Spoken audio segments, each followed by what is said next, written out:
All right, this is the third and final part for our SkySlope tutorials here.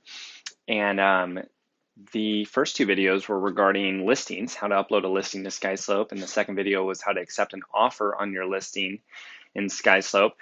So if you are representing a buyer and you got your offer accepted, this is the only video you need to watch in regards to uploading that transaction to SkySlope. So rather than going into manage listings and clicking on your listing and accepting an offer that way, we're going to start here at the main screen, and we're just going to start by clicking manage transactions. Because again, we're not drawing this from a listing, we are drawing this from scratch, right? So we're going to click in the right-hand corner, create a transaction. From here, we put in the address. I'm just picking a random listing that just sold here, 4607 Southwest Thistle.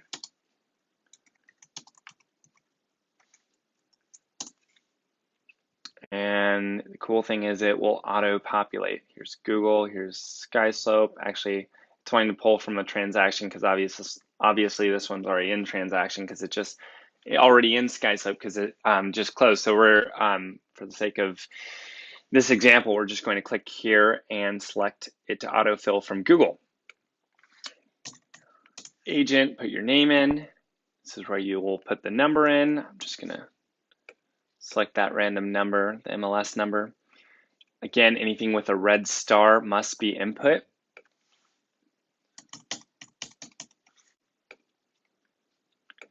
The source, again, is just for your use. So at the end of the year, we can pull a list of all your closings and you can see where the majority of your closings are coming from. So let's say this was a sign call. Is it an office lead? No. The closing date is going to be 27th. Checklist type is residential. It's going to be the same if it's condo, multifamily, vacant land. The only thing that is going to change is the checklist, which we'll get to later. You click on residential purchase and sale. This is all auto-filled from Google, except the type.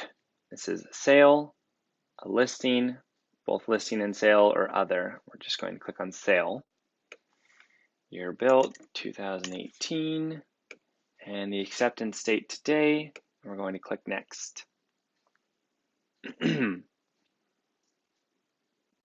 Contacts, John Doe.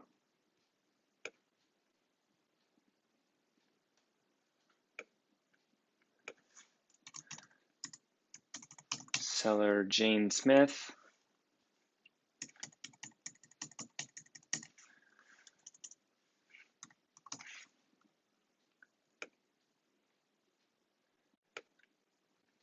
Escrow and attorney.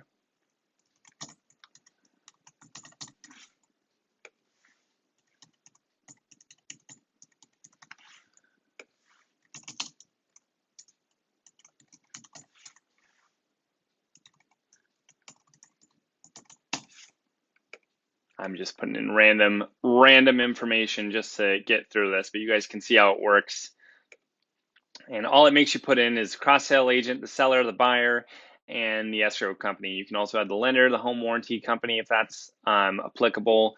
Any miscellaneous contacts, this is where you can add them all here, but you have to at least add these top four.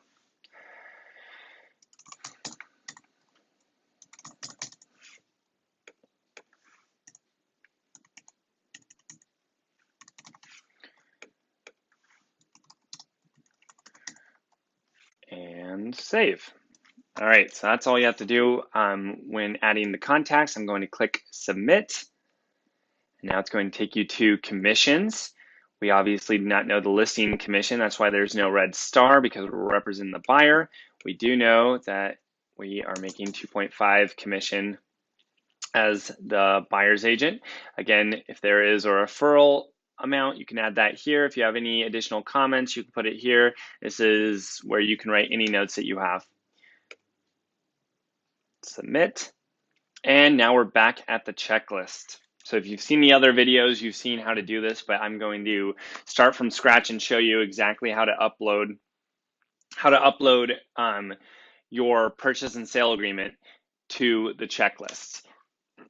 so right now everything is blank, correct? You see all these documents. Some of them are applicable, required. Some of them are only if applicable, so we do not require it. And this is how you upload files to the checklist. You're going to click on Documents. And from Documents, we're going to click on Upload Document. And I am going to go into Craig's Dropbox to pull a random transaction to use as an example.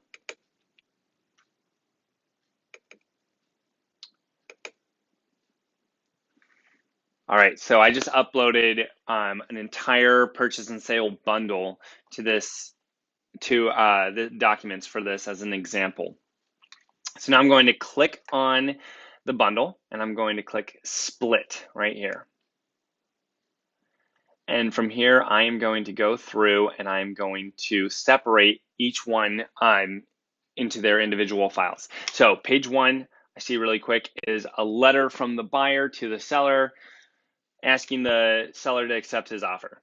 That is obviously not transactional, not important to me when I audit your files, not important to the state when they audit your files. So that does not have to be included. So we'll skip that. Same with the pre-approval letter. That does not affect us when we're auditing your file. So you do not need to have that uploaded.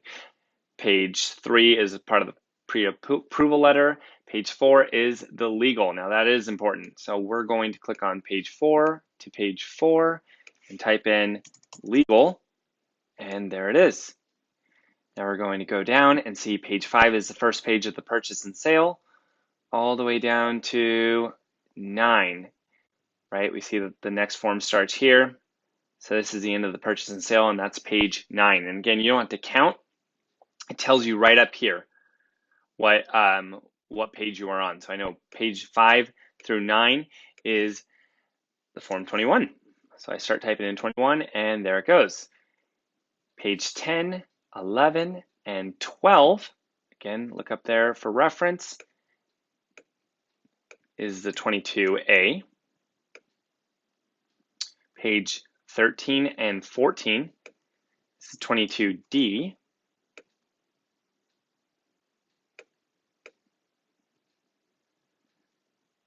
Page 15 is the 22E. Page 16 is the 22K. I know I keep saying it, but I'm not counting here. It tells me the number right up here. 17 is the 22T. You can also, with your fingers, zoom in and see if you're having trouble seeing it. You can see what the file is. Whoops. Page 18 and 19 is the 35R.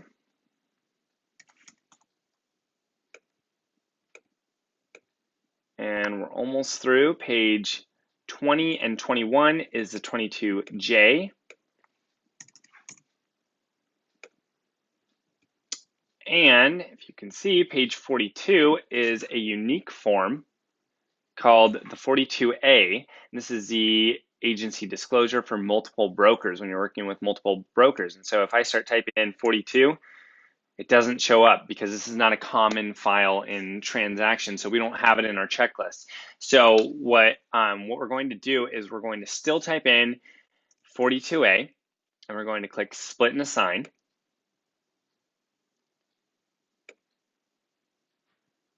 And it will load. And now it says, nice job. You've split 10 documents and 9 were attached to your checklist. Let's go to checklist. So now we click on our checklist and it's going to show all these items that are already complete. But if you look here, again, we don't see a form 42A. So this is what you do. At the top of the checklist, you're going to say add a new checklist item. So if you click add a new checklist item and we type in 42A, done. Now it's waiting there for the file. Now we're going to go back to documents. And there it is right there. I'm going to select it here, click assign, add it to the 42A, and I've assigned it. Now if we go back to the checklist, there it is. It's all ready. And so what this does for me is when I see that you have a pending a new pending transaction in SkySlope, I am going to go in and I'm going to review it. I can click on it. I can see that the legal exhibit A has the signature, the initial of both the buyer and the seller, and I will accept it. Let's say the purchase and sale agreement, I open that, and on the third page, you're missing the buyer's initial. The comments are great because I can say, let me back out of this actually, I can click reject and I can say missing buyer's initial on page 3 and save. And now you see that this item is incomplete and you can get that item corrected. If there is a circumstance in which one of the required documents, see how it says required versus if applicable, if there is a circumstance in which one of the required documents is not required, which should happen very rarely, but occasionally it will happen, you can explain why it's not required. So I always use this example. Form 17 is not required in the case of a probate sale. So you could write probate sale, not applicable, and save. And then when I'm coming in to review your files and I see, okay, they haven't uploaded a Form 17, I see in the comments that it's a probate sale and it's not applicable, and I'm going to click not required. Just so you're aware, you will not have the option to press accept or reject or not required. That's only on the admin side that we're able to do that. But that is how it will work. So that is everything. Again, as I've said in the other videos, you can use this email up here. There'll be a unique email for each transaction. That's hard to say. Thistle Street 4607 at skyslope.com. If you email any of your files to that email, those documents will automatically show up in Documents. So that saves you a little bit of a step and can be really helpful. So I suggest uploading that to your AuthentiSign.